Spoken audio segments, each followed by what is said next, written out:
Hi hello నమస్తే, this is Ravinder Gokaram. Welcome to the comment section. So మనం ఈరోజు మాట్లాడుకుంటే Pallavi Prashanth big boss season 7 winner గా నిలిచాడు. ఇది చాలా ఇన్స్పిరేషనల్ కథ. ఇది కథ కాదు, రియాలిటీ షోలో ఒక సాధారణ రైతు బిడ్డ విన్నర్ గా గెలవడం అనేది ప్రపంచ చరిత్రలోని ఒక కామన్ మ్యాన్ గెలవడం ఇదే మొదటిసారి. మీరు ఎప్పుడు చూసుకున్నా సరే కానీ, ఈ నేషన్ వైడ్ లో జరిగినా సరే కానీ, ఒక common man Bigg Boss title గెలవడం అనేది first time, very first time. అందుకే ఇప్పుడు దేశం మొత్తం గర్వంగా చెప్పుకుంటున్న పేరు Bigg boss season 7 winner Pallavi Prashanth. దేశం మొత్తం గొప్పగా చెప్పుకునే అంత ఏం సాధించాడు ఇతను అని మీరు అనుకోవచ్చు. దేశం మొత్తం చెప్పుకోదగ్గ చేయాల్సిన పని అసలు ఏం చేశాడు? అతను ఏమన్నా స్వతంత్రం కోసం ఉద్యమం చేశాడా, లేకుంటే తెలంగాణ పోరాటంలో ఉద్యమం చేశాడా అని మీరు అనుకోవచ్చు. ఇప్పుడు అదే కాదు చేయాల్సింది, ఇన్స్పిరేషన్ స్టోరీలు అంటే అవి కూడా కాదు, ఇది కూడా ఒకటి. ఎందుకంటే ఒక సాధారణ కుటుంబం నుంచి వచ్చిన పర్సన్ పెద్ద పెద్ద కళలు కనవచ్చు, ఆ కళలను సాకారం చేసుకోవచ్చు, ఎంత కష్టమైనా మనం పడవచ్చు, టైటిల్ గెలుచుకోవచ్చు, లేదంటే మనం అనుకున్న దాంట్లో విజయం సాధించవచ్చు అని నిరూపించిన వ్యక్తి పల్లవి ప్రశాంత్.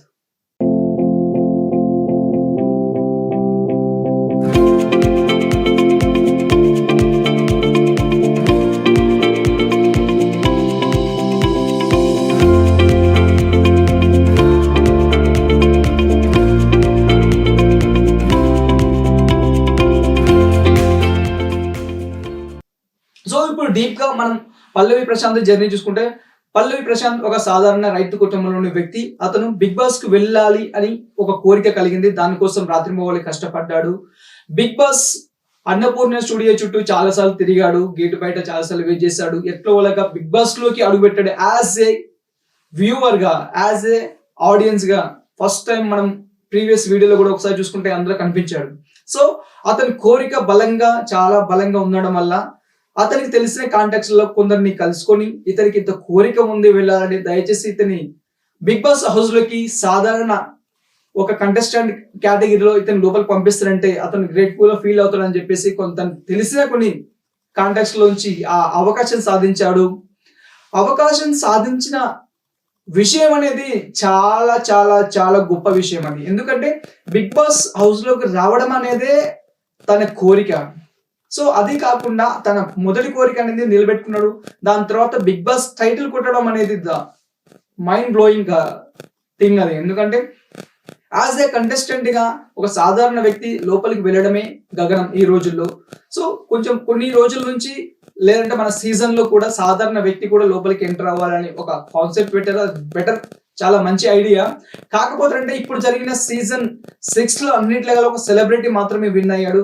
ఫస్ట్ టైం ఒక కామన్ మ్యాన్ విన్నర్ గా నిలిచాడు, బిగ్ బాస్ టైటిల్ గెలుచుకున్నాడు. అది కూడా ప్రేక్షకులు అందరి మద్దతుతో. అటువంటి గేమ్ స్పిరిట్ పల్లవి ప్రశాంత్ కు ఉంది. అతని గేమ్ లో అతని కసి కనిపించింది, అతని పట్టుదల కనిపించింది. బిగ్ బాస్ టైటిల్లే అతని గోల్ గా మనకి కనిపించింది. అది కాకుండా ఎన్నో ఆఫర్స్ కూడా వచ్చాయి. నీకు మనీ ఇస్తాము, బయటకు వచ్చేస్తావా, ఓకేనా? ఇట్లా అడిగిన ప్రతిసారి కూడా నాకు మనీ వద్దు, నాకు ప్రజల ప్రేమ కావాలి, ప్రజలు నాకు సపోర్ట్ చేస్తున్నారు, వాళ్ళ సపోర్ట్ ఉంటే నేను ఇక్కడ ఉంటాను, వాళ్ళ సపోర్ట్ లేకపోతే బయటికి వెళ్ళిపోతాను, వాళ్ళ సపోర్ట్ తోనే నేను ఇక్కడ దాకా వచ్చాను. సో నాకు ఈ డబ్బులు వద్దు, ఏమి వద్దని చెప్పేసి కరాఖండిగా చెప్పేసి ప్రజల మీద ఉన్న నమ్మకంతో బిగ్ బాస్ హౌస్ లో చివరి వరకు కొనసాగే టైటిల్ సాధించాడు. అది నమ్మకం అంటే.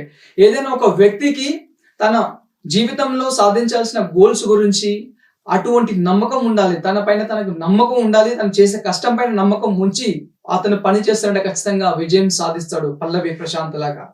మనము ఇంకొన్ని ఇన్స్పిరేషనల్ సిచ్యువేషన్స్ చూసుకుంటే, అతను కష్టపడి ఆడి గెలుచుకున్న ఎవిక్షన్ పాస్ కూడా అతను యూజ్ చేసుకోలేదు. మనం అది ఒకసారి మాట్లాడుకుంటే, ప్రజల పైన తనకున్న అభిమానం కానీ, అతని పైన ప్రజలకున్న నమ్మకాన్ని అతను ఏ విధంగా నమ్మాడు, ఎంత గట్టిగా అతను అనుకున్నాడు, ఆ ప్రేమను అతను నమ్మాడు. అసలుకి ఆ నమ్మకానికి హ్యాట్స్ ఆఫ్ అసలుకి. ఎందుకంటే బయట నుంచి అంత రెస్పాన్స్ వస్తుందో రావట్లేదో తెలియదు. ఎందుకంటే పెద్ద పెద్ద సెలబ్రిటీలకి బాగా తెలిసిన వాళ్ళ ముఖాలకు కూడా వాళ్ళకి సపోర్ట్ వస్తుందని వాళ్ళు అనుకుంటున్నారు, అనుకోరు కూడా తెలియదు. వాళ్ళకే డౌట్ ఉంటుంది, మాకు సపోర్ట్ వస్తుందా, పాజిటివ్ వస్తుందా, నెగిటివ్ వస్తుందా అనేది. కానీ సాధారణ వ్యక్తిగా వెళ్ళిన పల్లవి ప్రశాంత్ అసలు ఏం నమ్మకంతో అక్కడ ఉన్నాడు. నేను వాళ్ళని నమ్ముకొని వచ్చిన, జనాలను నమ్ముకొని వచ్చిన, జనాల ప్రేమ ఉంటే నేను ఇక్కడ ఉంటాను, లేదంటే ఉండను అని ఏదైతే అన్నాడో అది అసలుకి మనుషులకు హత్తుకుంది ఆ టైంలో. అంతటి గట్టి నమ్మకం నేనైతే ఎవ్వరిలో చూడలేదు. నేను అసలు ఎక్స్‌పెక్ట్ చేయలేదు. ప్రతీదీ ఎక్స్‌పెక్ట్ చేసి అనాలిసిస్ చేసే శివాజీ గారు కూడా అప్పుడు షాక్ అయ్యారు. అసలు ఏంట్రా ఈ ధైర్యం అనేది. అంతటి ధైర్యం చూపించాడు పల్లవి ప్రశాంత్. ఆ ఎవిక్షన్ పాస్ కూడా రిటర్న్ చేశాడు, నాకు అవసరం లేదని చెప్పేసి. జనాలు ఖచ్చితంగా అక్కడ ఉంచుతారని నమ్మకంతో ఉంచాడు. అదే నిజమైంది. ఇప్పుడు టైటిల్ విన్నర్ కి ఛాన్స్ వచ్చింది. టైటిల్ విన్నర్ అయ్యాడు. అతను అది కష్టం, అది చాలా బాగా గేమ్స్ ఆడాడు. ప్రజల అభిమానాన్ని కూడా అతను దోచుకున్నాడు. సో ఈ విధంగా ఒక ఇన్స్పిరేషనల్ స్టోరీ పల్లవి ప్రశాంత్.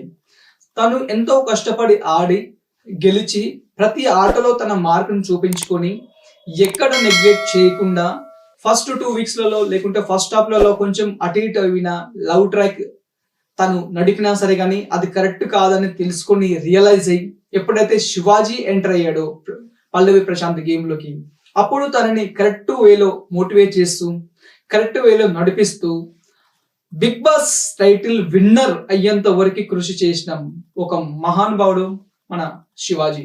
కానీ అది ఓకే, కరెక్ట్ గా చెప్పే గురువులు అందరికి ఉంటారు. అయితే కరెక్ట్ మార్గంలో చెప్పడానికి, కరెక్ట్ మార్గంలో నడిపించడానికి కొంతమంది ఉంటారు. కానీ చెప్పింది చెప్పినట్టు చేసుకుంటూ సరైన మార్గంలో నడవగలంత సమర్థులు కొంతమంది ఉంటారు. ఆ కొంతమందిలో the rare piece Pallavi Prashanth.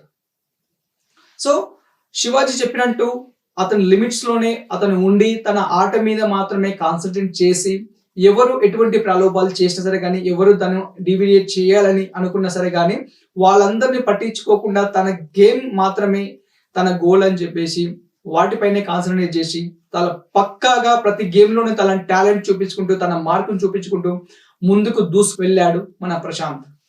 So ఆ విధంగా ఫినాల వరకు వచ్చేసి అక్కడ కూడా ఫైనల్ అస్త్ర కానీ లేకుంటే ఎవిక్షన్ పాస్ కానీ ఇవన్నీ తను తీసుకొని గెలుచుకొని ఫైనల్ వరకు చేరుకొని బిగ్ బాస్ టైటిల్ విన్నర్ గా నిలిచాడు. ఇది పల్లవి ప్రశాంత్ విన్నింగ్ మూమెంట్. అయితే చివరిలో కూడా పల్లవి ప్రశాంత్ అనుకున్నట్టుగానే తనకు వచ్చిన 35 lakhs రూపీస్ ప్రజల కోసం పంచుతానని, రైతులు ఎవరైతే ఇబ్బందుల్లో ఉన్నారో వాళ్ళ కోసం మాత్రమే నేను ఇవి పంచుతానని, ఖచ్చితంగా ₹1 కూడా నేను వాడుకోనని, ఏదైతే తనకు బిగ్ బాస్ వల్ల 35 lakhs వచ్చాయో అవి ఖచ్చితంగా 100% గుండె మీద చేసుకొని చెప్తున్నా, ఇవి ప్రజల కోసమే, ఎవరైతే ఇబ్బందులు ఉన్నారో రైతులు ఉన్నారో వాళ్ళ కోసం మాత్రమే ఖర్చు పెడతానని ఈ విధంగా చెప్తున్నాను, ఈ స్టేజ్ మీద చెప్తున్నాను అని చెప్పేసి చాలా క్లియర్ చెప్పాడు. అయితే ఇక్కడ ఇంకొక విషయం ఏంటంటే తనకు వచ్చిన ఇంకా 2 ఇంకోటి బ్రిజా కారు తన బాపుకి ఇస్తానని, అంటే వాళ్ళ నాన్నకి ఇస్తానని, అతనికి వచ్చిన ఇంకొకటి డైమండ్ నెక్లెస్ వాళ్ళ అమ్మకి ఇస్తానని చెప్పాడు. సో ఈ విధంగా చూసుకుంటున్నంటే వాళ్ళ ముగ్గురు హ్యాపీ. ఎందుకంటే వాళ్ళ నాన్నకి కారు ఇచ్చాడు, వాళ్ళ అమ్మకి నెక్లెస్ ఇచ్చాడు, అతని సంతోషం, వాళ్ళిద్దరు సంతోషంగా ఉన్నారు. ఇప్పుడు పల్లవి ప్రశాంత్ సంతోషం కోసం ఆ అమౌంట్ ని రైతులకు అతను సహాయం చేయబోతున్నాడు. అది పల్లవి ప్రశాంత్ కూడా హ్యాపీనెస్ కి కారణం అవుతుంది. సో ఈ విధంగా పల్లవి ప్రశాంత్ నిజమైన ఒక మంచి మనిషి, నిజమైన విన్నర్ అని మనకి మరోసారి అర్థమైంది. సో ఇది big Boss title winner Pallavi Prashanth యొక్క ఇన్స్పిరేషనల్ స్టోరీ. సో ఇంతటితో ఈ వీడియో సమాప్తం. ఈ వీడియో నచ్చినట్టయితే దయచేసి లైక్ చేయండి, షేర్ చేయండి, కామెంట్ చేయండి. ఓకే, సబ్స్క్రైబ్ అంతా తప్పకుండా చేసుకోండి. జై హింద్, జై జై జవాన్, జై కిసాన్.